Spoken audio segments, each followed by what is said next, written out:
Sveiki! Šiandien aš noriu papasakoti, kaip pirmą kartą gyvenime aš pamėgau vasarą. Ir nepastebėjau, kaip ir kada tai įvyko. Šiemet po naujųjų metų žiūrėjau vasaros nuotraukas kalendoriuje ir džiaugiausi. Galvojau, kaip praleisime vasarą, kur važiuosime. Galvoju, ar arbūzai šiemet bus skanus, ar uogos ir grybai bus normalios kainos. Galvoju, kokius ledus norėsiu paragauti. Prieš gyvenimą Lietuvoje vasaros kelionės, arbūzai, uogos irgi buvo. Bet man vasara vis tiek buvo karštis ir tvankumas, dulkės ir vabzdžiai ir laukimas, kada visa tai baigsis.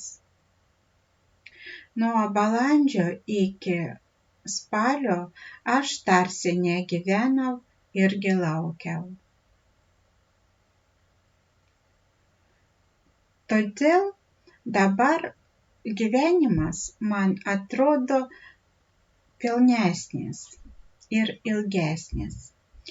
Ilgesnis gerą prasme. Daugiau laiko, daugiau galimybių, daugiau dalykų, kuriuos galiu patirti. Lietuvoje vasarą irgi būna karšta ir tvanku, bet čia dar yra ramybė ir atviri langai, draugeliai, daug paukščių. Vasaros skanėstai, daug gėlių.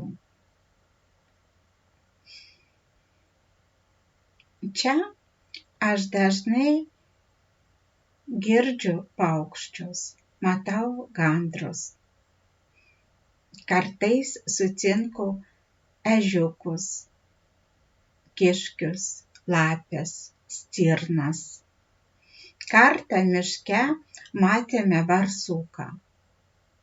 Matau gulbę, suopį, garnį. Lietuvoje aš pradedu matyti, kas vyksta aplink. Ir tai man patinka. Todėl apie tai šiandien aš kalbu. Ačiū, iki pasimatymo.